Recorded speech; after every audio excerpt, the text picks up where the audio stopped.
Hello నమస్తే, welcome to reality check. తెలంగాణలో 12 MP స్థానాలు గెలుస్తామంటూ భారతీయ జనతా పార్టీ చెప్తోంది. డబుల్ డిజిట్ గ్యారంటీ అని కాంగ్రెస్ పార్టీ చెప్తోంది. బీఆర్ఎస్ పార్టీ కూడా గడిచిన ఎన్నికల్లో వచ్చిన స్థానాలు నిలబెట్టుకుంటా ఉంటుంది. ఉన్నది 17 స్థానాలు. ఏ party ఎన్నికలవబోతుంది? Bharatiya Janata party action plan అంటే ప్రధానంగా బీఆర్ఎస్ పార్టీ చాలా లీస్ట్ పర్ఫార్మెన్స్ ఉంటుంది అంటూ విశ్లేషణలు ఉన్న నేపథ్యంలో బీఆర్ఎస్ పార్టీ గ్యారంటీగా గెలవగలిగిన మెదక్ ఎంపీ స్థానానికి సంబంధించిన చర్చ జరుగుతుంది. మెదక్ గ్యారంటీగా బీఆర్ఎస్ పార్టీ గెలుస్తుంది ఇలాంటి చర్చ జరుగుతోంది. సో మెదక్ జిల్లాకు సుదీర్ఘకాలం బీఆర్ఎస్ పార్టీ అధ్యక్షుడిగా పనిచేసిన ప్రస్తుతం భారతీయ జనతా పార్టీ రాష్ట్ర కార్యవర్గ సభ్యుడు మురళీ యాదవ్ గారు ప్రస్తుతం మనతో పాటు లైవ్లో జాయిన్ అవుతున్నారు. మురళీ గారు నమస్తే, వెల్కమ్ టు ఈహా. ఏంటి భారతీయ జనతా పార్టీ ఎన్ని గెలవగలదు?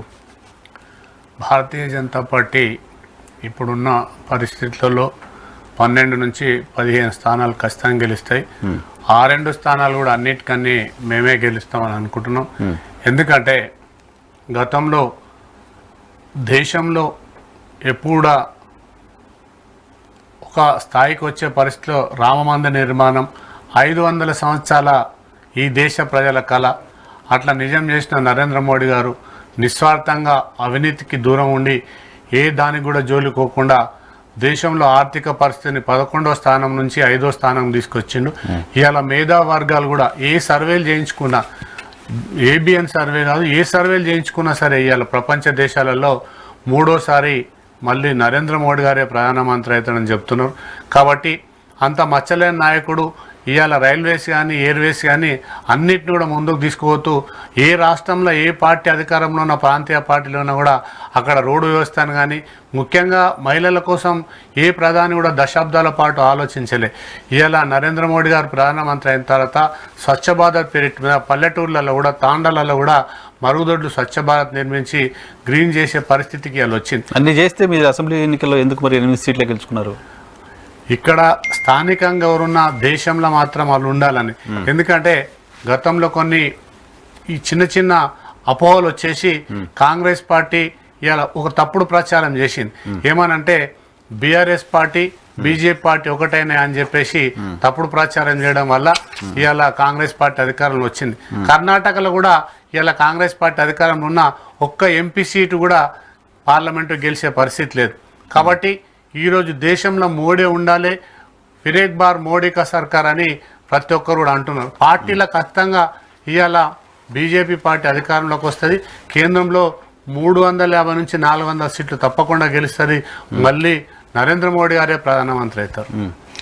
ఇక్కడ పనికిరాని పార్టీ అక్కడ ఎట్లా పనికి వస్తుంది? ఇక్కడ ఎందుకు పనికిరాలేదు? ఇక్కడ పనికిరాలేదని మనం అనుకుంటున్నాం. కాబట్టి ఇవాళ ఇక్కడ అనుకోవటం కదా, జనాలు ఓట్లు అంతే వేసారు కదా. ఓట్లు వేసినా ఎంత శాతం ఉండే అప్పుడు గతంలో భారతీయ జనతా పార్టీ నరేంద్ర మోడీ గారు వచ్చిన తర్వాత మొన్న ఎన్నికలలో ఎంత ఓట్ల శాతం పెరిగింది. అతి స్వల్ప మేరతో చాలామంది ఓడిపోవడం జరిగింది. తప్పుడు ప్రచారంతో చేసిన ఆ ప్రచారమే ఇవాళ వాళ్ళకు అనుకూలంగా పనిచేసింది. కాబట్టి వాళ్ళు ఇచ్చిన గ్యారంటీలు 100 రోజులు అయింది. ముందు నాగలు ఎట్లా నడుస్తే వెనక నాగలు ఎట్లా నడుస్తా అని చెప్పేసి మొన్నటి వరకు కేసీఆర్ గారు చేసిన పరిపాలన తీరే ఇవాళ రేవంత్ రెడ్డి గారు చేస్తున్నారు. ఎందుకంటే ఎక్కడ కూడా ఇప్పుడు చెప్పినవి అమలు కాలేదు. 100 రోజులలో అమలు చేస్తా అని చెప్పినవి కూడా అమలు చేయలేదు. కాబట్టి ఎందుకు గ్యారంటీలు అమలు చేశారుగా? గ్యారంటీ అమలు 6 గ్యారంటీలు 4 గ్యారంటీలు ఒక మహిళలకు ఉచిత బస్సు తప్ప మిగతా ఇవి కూడా కరెంట్ బిల్లు మార్చి 1 నుంచి అమలు అవుతుంది కానీ ఇంకా కాలేదు. 100 రోజులలో చేస్తామని చెప్పింది. కాబట్టి ఇలా రాష్ట్ర ఆర్థిక పరిస్థితి కూడా చాలా బాగాలేదు. కాబట్టి కేంద్ర ప్రభుత్వం సహాయ సహకారం లేకుంటే కూడా ఏ ప్రభుత్వం నడిచే పరిస్థితి లేదు. ఎందుకంటే గతంలో దశాబ్దాల పాటు ఏం చేస్తారు? కేంద్ర ప్రభుత్వం సహకారం కూల్చేస్తారు గవర్నమెంట్ గల్లీ నుంచి ఢిల్లీ దాకా కాంగ్రెస్ ప్రభుత్వం ఉన్న నాడే ఈ రాష్ట్రం అభివృద్ధి జరగలే. ఇవాళ అభివృద్ధి జరుగుతాను ఎంతో ఆశలు పెట్టుకోరు. కానీ దేశం అభివృద్ధి జరుగుతున్న తరంలో డబుల్ బెడ్రూమ్ల విషయంలో కావచ్చు, రోడ్ల విషయంలో కావచ్చు, ఇవాళ స్వచ్ఛ భారత్ విషయంలో ఏ దాన్ని ఎగ్జాంపుల్ తీసుకున్నా 500 సంవత్సరాల నాటి దేశ ప్రజల కళ అయోధ్య రామ మందిర నిర్మాణం. అట్లాంటి ఎన్నో అయోధ్య రామ మందిరం నిర్మించాల్సిందే చాలా మంది కళ, హిందువులు కోరుకుంటున్నారు. అంతా ఓకే. అయోధ్య రామ మందిర నిర్మాణం పేదవాడి పొట్ట ఎట్లా నింపుతుంది? అయోధ్య రామ్ ఇవాళ వేరే రాష్ట్రాలల్లో 5-4 సార్లు బీజేపీ ప్రభుత్వం ఎందుకు వస్తుంది? ఇక్కడ మాయమాటలు చెప్పి మోసం చేసి ప్రజలందరి మద్యంకు అలవాటు చేసిన ప్రభుత్వం ఎట్లా కుప్పగొల్చారు? కేసీఆర్ అంటేనే నేను చెప్పిందే వేదం, రకరకాలుగా మాట్లాడిన టీఆర్ఎస్ పార్టీ పరిస్థితి ఇవాళ రాష్ట్రంలో ఏంది. కొద్ది రోజులైతే కాంగ్రెస్ పార్టీ పరిస్థితి కూడా అదే ఉంటుంది. మోడీ గారి ప్రభుత్వం సుదీర్ఘ పరిపాలన చేయాలి, ఈ దేశాన్ని ఆర్థిక రంగంలో కానీ విద్యా రంగంలో అన్నింటిలో ముందుకు తీసుకోవాలి అనే ఆలోచనతో ఇలా కరోనా సమయంలో ఏ ప్రభుత్వం ఉందని ఆలోచించకుండా మోడీ గారు మొత్తం దేశ ప్రజలే నా ప్రజలు అని చెప్పేసి ముందుకు తీసుకోండి. అవన్నీ కూడా ప్రజలు ఆలోచిస్తారు. మోడీ గారి ప్రభుత్వం ఇప్పుడైతే 12 సీట్లు వస్తాయి మీకు, 12 నుంచి 15 సీట్లు తప్పకుండా వస్తాయి. మెదక్ జిల్లా హ్యాపీ టు బి గెలుస్తారా? మెదక్ జిల్లాలో 2 పార్లమెంటు, కేసీఆర్ గారు హరీష్ రావు ఉన్న పార్లమెంట్లో కూడా మా అభ్యర్థి బీజేపీ అభ్యర్థి గెలుస్తాడు. ఏ పార్టీలో ఉన్నా, ఏ వ్యాపారస్తుడైనా సరే, ఏ ప్రజలైనా సరే ఇవాళ అందరూ కూడా మోడీ వైపు చూస్తారు. అయోధ్య నిర్మాణం చేసిన రామ మందిరం వైపు చూస్తారు. కాబట్టి మోడీ దేశానికి రక్షగా ఉంటాడు కాబట్టి మోడీ పరిపాలనే కావాలని కోరుకుంటారు.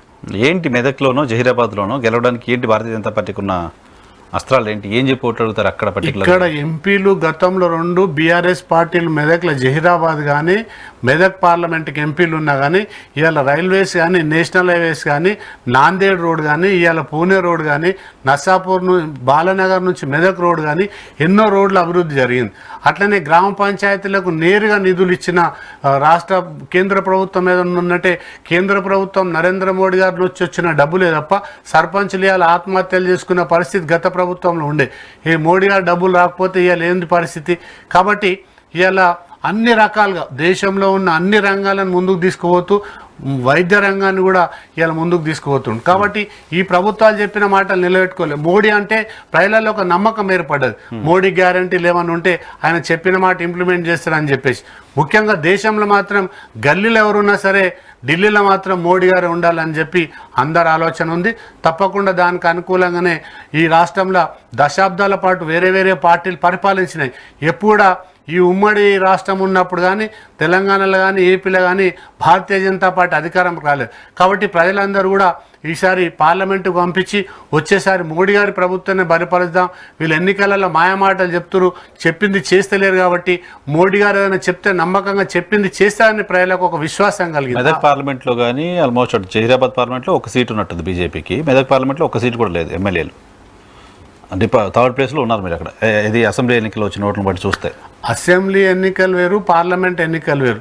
గల్లీ ఎలక్షన్ వేరే ఆలోచిస్తారు ప్రజలు, ఢిల్లీ ఎలక్షన్ వేరే ఆలోచిస్తారు. కాబట్టి ఢిల్లీలో మోడీ ఉండాలంటే తప్పకుండా ఈ పార్లమెంట్ కూడా. ఇప్పుడు వేరే పార్టీ ఎక్కడ అధికారంలో ఉంది? Congress party versus BJP party ఎన్నికలు కొట్లాడుతుంది. టీఆర్ఎస్ పార్టీ లేదు. కేంద్రంలో కాంగ్రెస్ ప్రభుత్వం వచ్చే పరిస్థితి ఉందా? ఎట్టి పరిస్థితుల్లో. ఇప్పుడు కర్ణాటకలో ఉన్న రాష్ట్ర ప్రభుత్వమే ఇవాళ ఒక్క ఎంపీ సీటు కూడా కాంగ్రెస్ పార్టీ గెలిచే పరిస్థితి లేదు.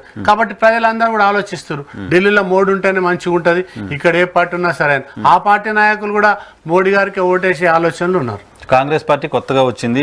రేవంత్ రెడ్డి గారు భారీ ఎత్తున బీఆర్ఎస్ పార్టీ నుంచి ఎమ్మెల్యేలని అందరినీ జాయిన్ చేసుకుంటున్నాడు. వలసలు కాంగ్రెస్ చాలా బలంగా కనపడుతుంది. వాళ్ళు 12 గెలుస్తూ ఉన్నారు. ఎన్ని పార్టీలు, ఎంతమంది ఎమ్మెల్యేలు, ఎంతమంది నాయకులు ఉన్నా వాళ్ళ దగ్గర ఓట్లు లేవు కదా. ప్రజల దగ్గరే ఓట్లు ఉన్నాయి. ప్రజలు ఆలోచిస్తారు ఎవరికి ఓటేయాలని. ఒక విద్యావంతుడు ఉన్న నిరుద్యోగ యువత ఇవాళ ఆలోచిస్తుంది, ఒక వ్యాపారవేత్త ఆలోచిస్తుడు. నాయకులను కొన్నంత మాత్రాన ప్రజలను కొనలేరు కదా. నాయకులను కొంటున్నారు రేవంత్ రెడ్డి గారు. కొంటున్నారా? అంతేగా, లేకపోతే ఎందుకు పార్టీలోకి వచ్చిన వాళ్ళు కూడా మీరు కొన్నట్టేనా? ఇప్పుడు మా పార్టీలోకి వచ్చే దేశం చేస్తున్న పనులను చూసి వస్తున్నారు. పార్టీ చేస్తున్న పనులు చూసి వస్తున్నారు. వాళ్ళు ఇక్కడ వాళ్ళ కుంభకోణాలు, వాళ్ళ తప్పుడు కప్పించుకోవడానికి వస్తున్నారు. ప్రజలు అట్లా ఆలోచిస్తారు. నాయకులు పార్టీలు మారుతున్నారు. రేవంత్ రెడ్డి గారు ఏమన్నారు? రేవంత్ రెడ్డి గారు మొన్న ఒక మాట అన్నాడు. ఏమని? పార్టీలు మారిన నాయకులను రాళ్లతో కొట్టున్నారు. ఇప్పుడు ఎంతమందిని పార్టీలను మార్చుకొని ఎంపీల టికెట్ ఇస్తలేరు.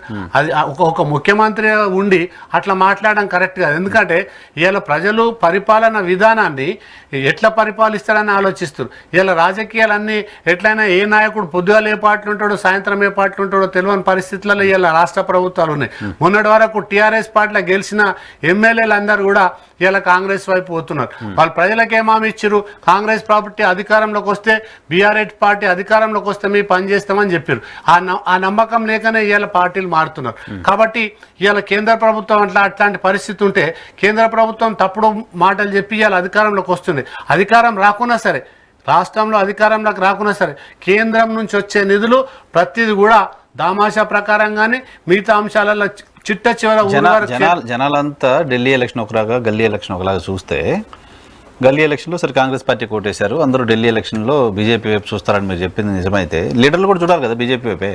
లీడర్లు కాంగ్రెస్ వైపు ఎందుకు చూస్తున్నారు? లీడర్లు ఇక్కడ వీళ్ళు ప్రొటెక్షన్ చేసుకోనికి ఏ రాష్ట్రం పార్టీ అధికారంలో ఉంటే వాళ్ళ సంపాదనను కానీ వాళ్ళు నిలబెట్టుకోవడానికి పోతున్నారు. లేకపోతే ఎందుకు పోతారు? గతంలో వేరే పార్టీ నుంచి పోటీ చేసిన ఎమ్మెల్యేలు, బీఆర్ఎస్ నుంచి పోటీ చేసిన ఎమ్మెల్యేలు ఇలా కాంగ్రెస్ వైపు ఎందుకు పోతున్నారు? అంటే ఏ పార్టీ అధికారంలో ఉంటే ఆ పార్టీలోకి పోతారు. కాబట్టి ప్రజలు కూడా దాన్ని ప్రజలు కూడా ఆలోచిస్తున్నారు. ఎందుకు బీఆర్ఎస్ పార్టీలో గెలిచి కాంగ్రెస్ లో పోతుండు? ఇలా కాంగ్రెస్ పార్టీ పరిస్థితి ఏంది? కర్ణాటకలో కానీ ఇలా బెంగళూరులో నీళ్ళు లేని పరిస్థితి.